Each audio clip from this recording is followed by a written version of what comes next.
दुब्रोवनिक Croatia का इतिहास उसके व्यापक संस्कृति और प्राचीन विरासत से भरा हुआ है।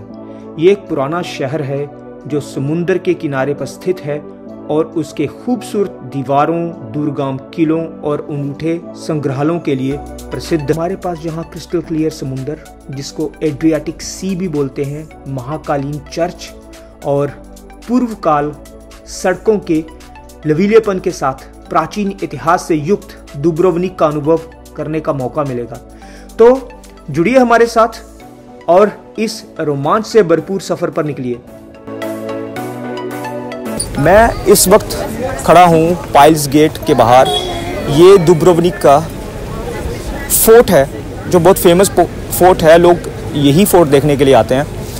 कहा जाता है कि ये फोर्ट जो बाहर समुद्री लड़ाके हैं या समुद्री लुटेरे हैं उनसे बचाने के लिए यहाँ पर इसको फोर्टिफिकेशन की गई थी। ये ब्रिज लकड़ी का हुआ करता था। दुब्रोवनिक एक अलग से देश था। पहले 400-500 साल तक ये एक देश रहा, लेकिन बाद में ये शामिल हो गया यूगोस्लाविया में। 1990 में क्रांति आई यहाँ पर और 1990 में यूगोस्लाविया में एक सिविल वार सी बन गई, सिविल वार स्टार्ट हो गई। तो क्रोएशिया 1991 में क्रोएशिया ने 1991 में अपनी इंडिपेंडेंस ली और एक डेमोक्रेटिक रिपब्लिक बना।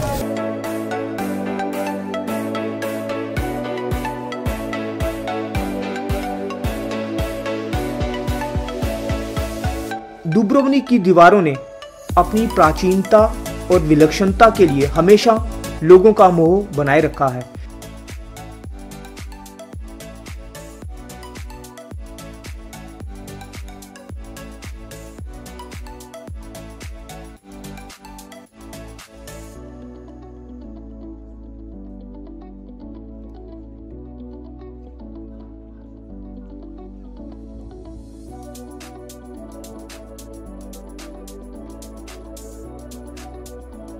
मैं आ चुका हूँ दुब्रोवनिक फोर्ट के बिल्कुल बीच।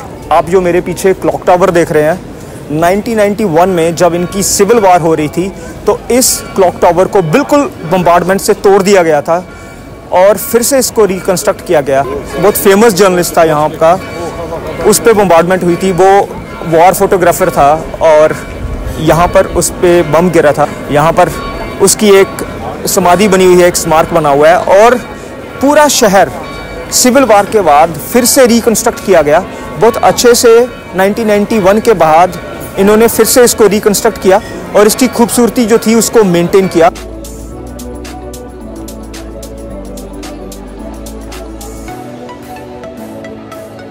दुब्रोवनिक क्रोएशिया का इतिहास 7वीं सदी में शुरू होता है और प्रमुख ट्रेडिंग नगर था। यहाँ पर बहुत किस्म का व्यवसाय होता था, जैसे वेनिस में होता था, वेनिस जो आज इटली में है। और इस शहर की वेनिस के साथ बहुत बड़ी प्रतिस्पर्धा हुआ करती थी। यह सम्राट साहित्य और क्रोएशिया संगीत का सेंटर भी था।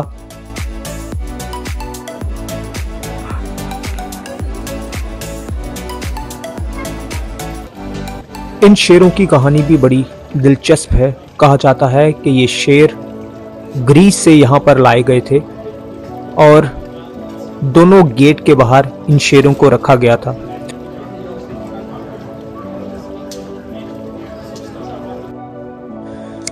इस शहर की पुरानी और रोमांचक सड़कें भव्य इंपीरियल ढंग से घरों और शिलाचित्रों से सजी हुई हैं।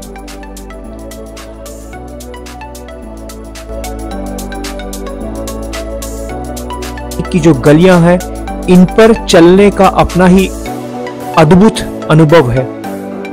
हर एक कदम पर एक नई कहानी मिलेगी।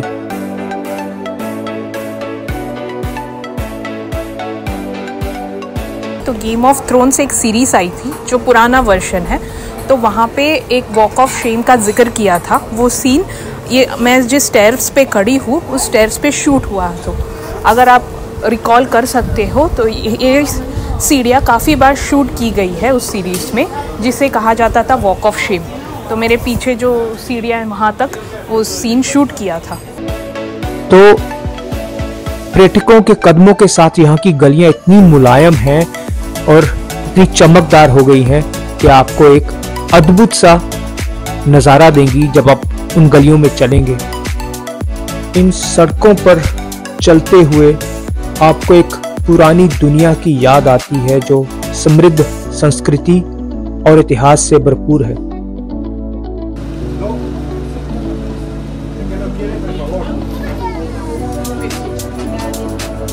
तो शहर पे अगर कोई राज करता है तो बिल्लियों का है। इतनी सारी बिल्लियां हमने देखी हैं, हर गली कूचों में जो टूरिस्ट आते हैं वो बिल्लियों का खाना लेकर आते हैं। बहुत, मुझे लगता है कि 8-10 हज़ार के आसपास बिल्ली होगी। आप एक किसी भी गली में जाओ, कम से कम आपको 3-4 बिल्लियां आराम से मिल जाएंगी, और लोग बिल्लियों का खाना लेकर, पैकेट लेकर घूम रहे हैं और वहाँ उनको खाना डाल देते हैं। आइसक्रीम का लुत्फ लेते हैं।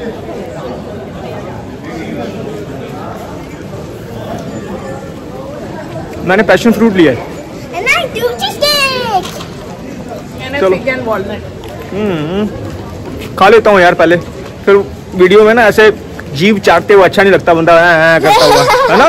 शहर में बॉटल्ड वाटर कोई नहीं पीता, पीने का पानी है ये सारा। अब देखिए बॉटल्स में भर के पी रहे हैं। और अगर आप सुपरमार्केट में पानी खरीदने जाएंगे तो आपको 1 यूरो के आसपास एक बॉटल वाटर मिलेगा। गेम ऑफ थ्रोन्स में ना जो शूटिंग हुई थी वो यहीं पे हुई थी। यहाँ से शिप्स आते हैं और वो डॉक होते हैं, और फिर यहाँ पे वॉर दिखाई थी, वॉर हुआ था।